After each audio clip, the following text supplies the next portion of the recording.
वर्तमान में जयपुर ग्रामीण लोकसभा की मजबूती से चुनाव दावेदारी हैं। कांग्रेस पार्टी के उच्च स्तरीय अच्छी पैठ है आपकी। सर, राजस्थान में कांग्रेस वापस आने का मुख्य कारण क्या है? देखिए, 5 साल में जो राजस्थान में कांग्रेस गवर्नमेंट ने कार्य किए और आम जन के लिए जितनी सुविधाएं उपलब्ध करवाई गई, आज कर्मचारियों को लेकर के हम बात करें, चाहे हमारी गारंटी कार्ड की बात करें, चाहे पानी शिक्षा पे हम बात करें, या हमारे संजीव योजना की बात करें, एक आम जन से योजनाओं को जोड़ने वाली, आम जन को उसका फ़ायदा देने वाली योजनाओं को लेकर के और राजस्थान सरकार ने काम किया है। आज किसी भी तरीके से किसी भी घर में बीमारी के कारण निसंकोच व्यक्ति तुरंत हॉस्पिटल में जा सकता है, 25 लाख रुपए तक का इलाज ले सकता है।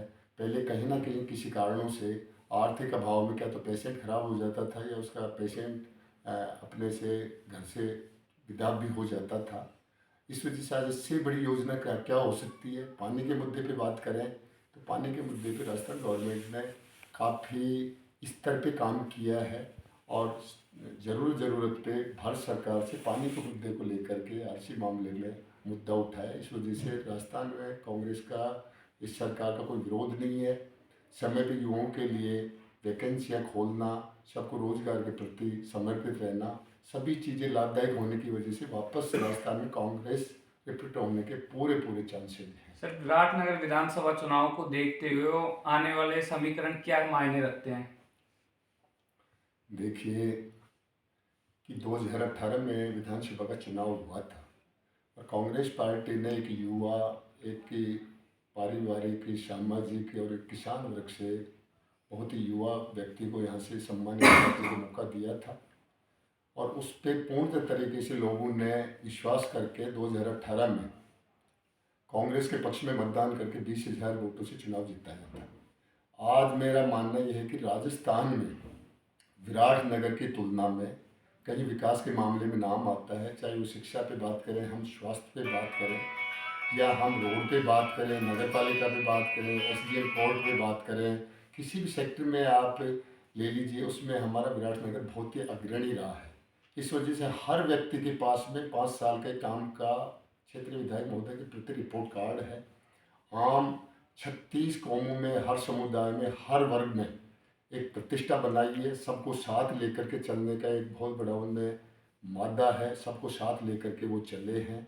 इस कारण से मेरा कहीं मानना है कि कहीं बात ही नहीं है, वन साइडेड ये चुनाव है और 36 बिरादरी का चुनाव है।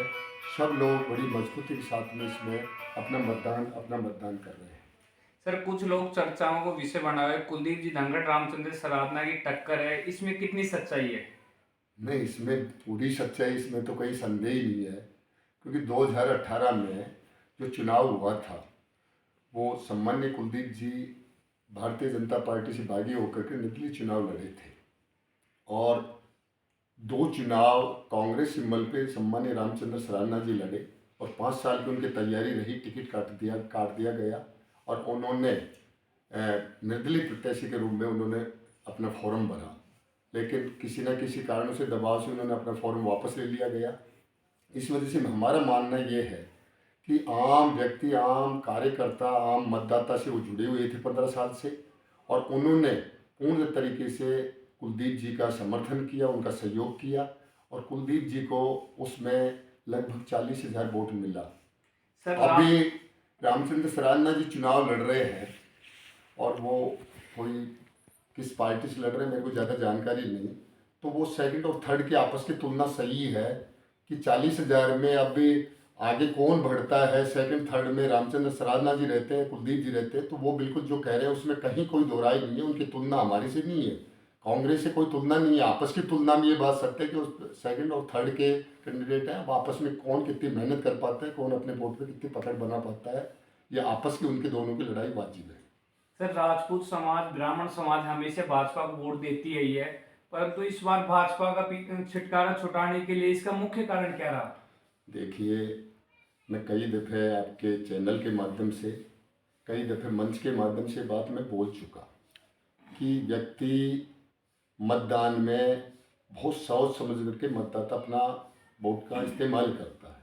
लोकतंत्र में एक वोट का अधिकार दिया है, उस वोट से विकास होता है, सरकार बनती है, लोकतंत्र जिंदा रहता है। इन सब कारणों से एक कहावत है कि व्यक्ति विश्वास में आकर के गुमराह होकर के अपनी बेटी दे सकता है, लेकिन वोट देना असंभव है। जब कांग्रेस प्रत्याशी और भाजपा प्रत्याशी के सामने चेहरों की तुलना करते हैं तो कहीं ना कहीं इस क्षेत्र को स्पष्ट ये बात का अच्छी तरह से व्यक्तित्व का, स्तर का, व्यवहार का, चरित्र का अच्छी तरह से लोग तुलना करते हैं। तो वो समझदार लोग हैं। राजपूत एक क्षेत्रीय बहुत ही समझदार कौम है। ब्राह्मण हमारी बहुत ही सम्मान्य एक कौम है। वो अलग हम सब समुदायों को एक नेतृत्व और जागृति देने वाली एक ये समाज आता है। तो मैं मानता हूँ कि वो तो वोट का बहुत ही एक अच्छा इस्तेमाल करते हैं। वोट व्यक्ति विशेष पे दिया जाता है, इस वजह से इसका वोट छिटकने का बहुत ज़्यादा वोट छिटक चुका और भाजपा का वोट बिल्कुल व्यक्ति विशेष पे जा रहा है, इंदिरा जी के व्यवहार पे जा रहा है। दूसरा कि मैं आपको स्पष्ट बताना चाहता हूँ कि भारतीय जनता पार्टी ने जिसको टिकट दिया है तो यहाँ का मुख्य जो कार्यकर्ता है भारतीय जनता पार्टी का, जिन्होंने लंबे समय से भारतीय जनता पार्टी की फर्श बिछाई है, दरी बिछाई है, भारतीय जनता पार्टी की जिंदाबाद की है, नारे लगाए हैं, उनको अपने आप में ये विश्वास नहीं हो रहा कि हमारा टिकट भी, ये हमारा फूल भी सुरक्षित रहेगा या नहीं रहेगा, क्योंकि कार्यकर्ता कभी भी जुड़ करके इस प्रत्याशी के रूप में रहे नहीं। मेरे को जितना जितना क्षेत्रीय मालूम है, जितना मेरे को कार्यकर्ताओं के बारे में जितनी जानकारी है, उनके कार्यकर्ताओं के द्वारा जो बातें आती हैं, निकल करके ग्राउंड से बातें आती हैं, तो कार्यकर्ताओं में खुद में ये विश्वास नहीं है कि कहीं ना कहीं उनके ज़मीर को भी खतरा है। कहीं ना कहीं कि उससे पहले बहुत दफ़े हो चुका। 95 में ये कांग्रेस से जिला परिषद का चुनाव लड़े और रात को इन्होंने पार्टी चेंज कर ली, भारतीय जनता पार्टी में चले गए जब रामचरण बोरा जी जिला प्रमुख बने थे। उसके बाद में ये कोई संगठन के पदों पे रहे, उससे निष्कासित कर दिया गया था और 2018 में निर्दलीय चुनाव लड़ लिया गया। अब पार्टी से चुनाव लड़ रहे हैं तो कहीं ना कहीं कार्यकर्ता और पार्टी में ये एक समंजस बना हुआ है कि कहीं ये यहाँ भी रहेंगे या नहीं रहेंगे। बाकी खैर इस स्तर तक तो जनता मौका ही नहीं देगी, अपन बात ही नहीं करें। सर, आज पावटा में भाजपा पक्ष में उत्तराखंड के मुख्यमंत्री आए, फिर भी भीड़, परंतु भीड़ दिखी नहीं, इसका मुख्य कारण क्या रहा सर? देखिए, जनता ने मानस बना लिया, विराटनगर में 2.25 से 2.5 लाख मत भरता है और उन्होंने मानस बना लिया कि हमारे को वोट किसको देना है। तो इस समय में कौन अपना समय खराब करता है। और मैं तो ये कहना चाहता हूँ, जितने भी हमारे रिपोर्टर हैं इस क्षेत्र के, जितने भी हमारे जितने भी पत्रकार बंधु हैं, इस 2.5-3 हज़ार की भीड़ में भी ये देखें कि ये भीड़ आई कहाँ से है, इधर उधर से कहाँ से आई है। अभी मेरे को 2 घंटे पहले किसी व्यक्ति का फ़ोन आया था कि पावटा में हमारे नवोदय विद्यालय साइड में कोई हमारे बंजारा परिवार के काफ़ी 300-400 परिवार के लोग रहते हैं, तो कहीं भी उनको गाड़ी में बिठा बिठा के ले जाया जाता है और इस तरीके का बड़ा खेल हो रहा है। तो ये स्पष्ट है कि भीड़ मन से आती है, चल कर के भीड़ आती है और बड़े जोश के साथ में आती है और जब निर्णय के हिसाब से आती है, कैंडिडेट के हिसाब से भीड़ आती है, बुलाने से कोई भीड़ नहीं आती। इस वजह से सीधा सा कारण है। दूसरा कि यहाँ उत्तराखंड से कोई मुख्यमंत्री जी आए और कहीं से, उससे फ़र्क क्या पड़ता है, या क्षेत्रीय व्यक्ति के प्रभाव का फ़र्क पड़ता है। हो सकता है उनके विचारों को सुनने के लिए उनके लिए कोई वहाँ का स्थानीय कार्यकर्ता है, समर्थक जरूर आ सकते हैं। दूर के व्यक्ति से मैं नहीं मानता कि इस तरीके का उन चीज़ों से कोई यहाँ फर्क पड़ने वाला है। सर, भाजपा के कुलदीप जी धनखड़ बांखरी निवासी हैं, उसके बाद भी लोगों में विरोध, मुख्य कारण क्या रहा? देखिए कि ये विधानसभा के प्रत्याशी तो अब बने हैं, इन्होंने पंच से लेकर के यहाँ तक का हर चुनाव लड़ा है। जब से लोकतंत्र का जन्म हुआ है, जब से चुनाव प्रणाली चली है, तो आप किसी गांव के किसी भी मतदाता से पूछ लीजिए, कहीं इन्होंने कोई चुनाव नहीं छोड़ा, हर चुनाव ये लड़े हैं। 2018 में निर्दलीय चुनाव विधानसभा का लड़े, 2020 में मेरे सामने सरपंच का चुनाव लड़ गए, उसमें यही इनके छोटे भाई मेरे से 560 वोटों से चुनाव हारे हैं। जब देखिए आप, मैं बता दूं आपको, स्पष्ट बात बताना चाहता हूँ कि किसी भी जनप्रतिनिधि को हम चुनते हैं, वो किसी भी पद पे चुनते हैं, छोटे या बड़े, तो सीधा पब्लिक का, आम व्यक्ति का उद्देश्य यही रहता है कि मेरा वार्ड का, मेरे मोहल्ले का, मेरे गांव का, मेरे क्षेत्र का ये व्यक्ति विकास करेगा, हर सेक्टर में विकास करेगा। चाहे वो पानी की बात करें, चाहे हम शिक्षा की बात करें, हम रोड की बात करें, हम लाइब्रेरी की बात करें, अन्य किसी भी चीज़ों की हम बात करें। जब व्यक्ति अच्छी तरह से देख चुका हो, जब कई समय कई पदों पे व्यक्ति काम करने का अवसर मिल चुका हो और फिर काम नहीं किया जाए, तो ये स्पष्ट है, क्योंकि गांव के व्यक्ति को काम चाहिए। इस वजह से जब ये कहते हैं कि भाई छोटी, हमारे को कलम की बात मत करो, बड़ी कलम ले लेंगे, तो जब छोटी कलम पे कभी काम नहीं किया आपने, जब मैं आपको सच्चाई बता रहा हूँ आपके चैनल के माध्यम से, आप मेरे गांव के एक एक युवाओं से आप पूछिए, जब इनके पास छोटी कलम रही तो कभी हमारे युवा साथियों के भविष्य का साथ ऐसा खिलवाड़ हुआ, उनके कभी चरित्र प्रमाण पत्र पे भी इन्होंने साइन करना संभव नहीं समझा। आज वो क्या उस चीज़ को भूल जाएंगे? आज एक एक युवा उस बात को पूछ रहा है। दूसरा, 2018 में एक चुनाव लड़े, उसमें एक यहाँ नारा लगाया। 2001 में मेरे गांव के एक शहीद हुए थे, सम्माननीय भाई सुबेश सिंह जी धनखड़, उसकी चर्चा लेके आए कि उस टाइम एक राज्य बना दादावास, और वहीं उनका एक प्रतिमा बनी हुई है शहीद सुबेश सिंह जी की। तो उन्होंने पूर्व विधायक डॉक्टर फूलचंद भिंडा जी के विरोध में एक माहौल तैयार किया कि शहीद सुबेश सिंह के नाम से राजस्व का नाम क्यों नहीं किया गया। मेरे साथ आप लगिए, मेरे को आप मतदान कीजिए, मेरे हाथ में कलम आएगी तो मैं शहीद सुबेश सिंह के नाम से इस गांव को दर्जा दूंगा जी। अब शहीदों के प्रति लोगों में प्रेम होता है, शहीद के प्रति लोगों में भावना होती है। तो मैं थोड़ा सा दिखाना चाहता हूँ, ये इसी टाइम का एक फोटो है, आपके चैनल के माध्यम से थोड़ा इसका अच्छी तरह से आप वो ले लें। ये शहीद सुबेश सिंह जी का कार्यक्रम हुआ था जब वो शहीद हुए, उस दिन का फोटो है। उस टाइम में तत्कालीन स्वास्थ्य मंत्री हमारे चौधरी राजेंद्र जी थे, पशु मंत्री हमारे पशुपालन मंत्री हरि सिंह जी कुमेर जी थे। इस फोटो में आपको कहीं उनके कोई परिवार की या सम्मान्य आज विधानसभा के जो नेतृत्व करने की बात कर रहे, कहीं फोटो नहीं दिख रही होगी। और इनको 2018 में शहीद सुबेश सिंह की याद आने लग गए।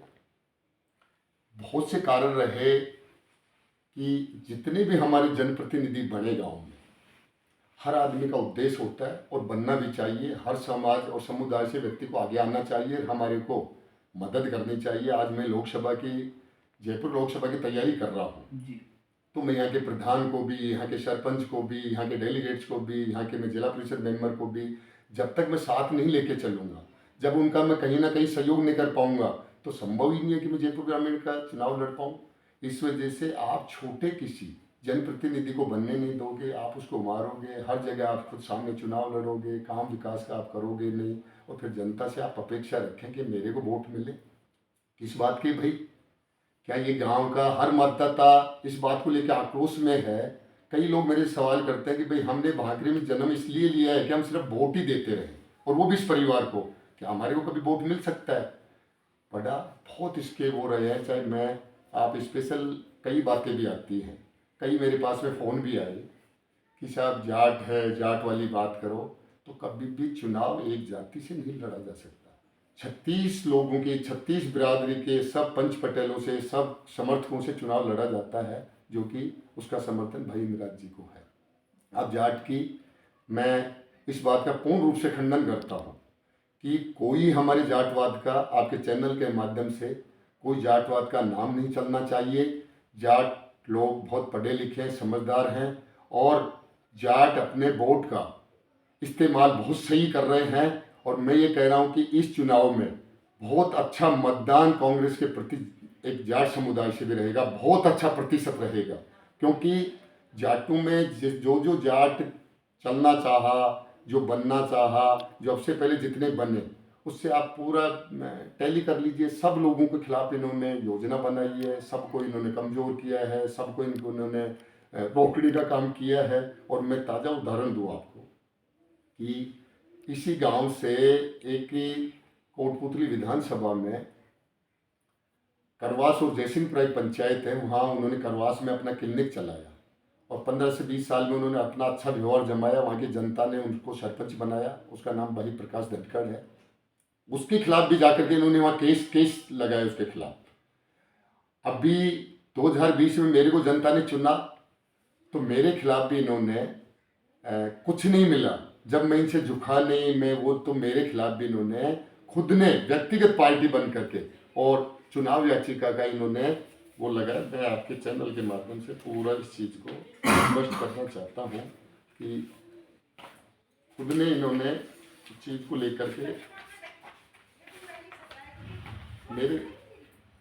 मेरे खिलाफ भी इन्होंने चुनाव याचिका का केस डाला खुद ने। ये सब चीज़ें देखो मायना रखती हैं अपने आप में। ये देखिए आपके थोड़ा सा इसको खुद इसके छोटे भाई हेमंत धनखड़ खुद ये पार्टी बन करके मेरे खिलाफ बच्चों का मामला डाल रखा है, जबकि मेरे को जनता ने चुना है। ग्राम पंचायत भांकरी के एक मतदाता ने 5 साल के लिए अपने विश्वास के लिए चुना है, उसको मेरे खिलाफ थोड़ी डाला है, उस पूरे गांव को चुनौती दे रहे हैं। और मैं आपको उदाहरण दूं कि अभी पूर्व सरपंच भी है, उनके पुत्र वधू है जो पावटा प्रधान है पूजा चौधरी, वो भी जाति जाट से बिलोंग करती है। उस पूरे परिवार ने तन से मन से धन से निर्दलीय चुनाव में भी इनका पूरा पक्ष रखा, इनकी मदद की और अभी प्रधान के चुनाव में उसको रोकने का इन्होंने काम किया। और जब टिकट उनके ससुर साहब ने टिकट की मांग की तो उसको अविश्वास प्रस्ताव लाने की कोशिश की गई, जबकि हमने लोकतंत्र को जिंदा रखने के लिए हम आगे आकर के और हमने उसका समर्थन किया कि जब तक हम लोग हैं हम लोकतंत्र की हत्या नहीं होने देंगे। 5 साल के लिए प्रधान का चुनाव हो उसको यथावत रखेंगे और हम इनका समर्थन करते हैं। जब ऐसी आदमी की एक सोच हो कोई व्यक्ति जुड़ नहीं सकता। बहुत से कारण हैं। मेरा हॉस्पिटल की आवंटन हुआ, उप स्वास्थ्य केंद्र के लिए 39 लाख रुपए की राशि स्वीकृत हुई, लगभग 70% बिल्डिंग बन चुकी, उसके बावजूद खुद सामने पार्टी बन करके उस पर स्टे करवाया। जब स्टे को कोर्ट ने खारिज कर दिया तो रेवेन्यू बोर्ड से दोबारा उस पर स्टे लिया। अब वो प्राथमिक उप स्वास्थ्य केंद्र में क्रमोन्नत हो गई इस बजट में और उसकी बड़ी राशि आ रही है। कोर्ट ने फिर हमारे को हरी झंडी दी थी। हमारा पशु या मैं पोस्ट स्वीकृत है 2017 से, उसका कंपाउंडर मेरे पंचायत में बैठता है, उसके लिए सरकारी भूमि में आवंटन करवाया, उस पर इन्होंने स्टे करवाया। अभी खेल मैदान का काम चल रहा था, 42 लाख रुपए की राशि स्वीकृत हुई, उसमें उसका काम चला तो उस पर उन्होंने कोर्ट में स्टे करवाया। जितना भी काम चल रहा है उन पे सब पे कोर्ट में कहीं ना कहीं काम अटकाने के लिए। तो क्या ये काम गांव वाले एक एक व्यक्ति नहीं समझ रहा है कि भाई गांव का काम हो रहा है, गांव के विकास का काम हो रहा है, तो ये करेंगे क्या जब हुए हुए विकास को व्यक्ति रोक रहे हैं, विकास को होने नहीं देते। तो स्पष्ट है। इस वजह से मेरा मानना यह कि गांव का व्यक्ति अच्छी तरह से इनके व्यवहार को, इनके काम को, इनके सिद्धांतों को, इनकी परछाइयों को बहुत अच्छी तरह से पहचान चुका एक एक युवा साथी। इस वजह से देखो मतदान का अपने आप में स्वयं में अधिकार है, वो अपना मतदान स्वयं करेंगे और उसका रिजल्ट 3 तारीख को अपने आप मिलेगा। इस कारण से गांव का विरोध है, हमारी तरफ से नहीं कोई विरोध है, नहीं किसी तरीके से हमारे कहने से, क्योंकि आजकल मतदाता खुद जागरूक है। बहुत बहुत धन्यवाद सर।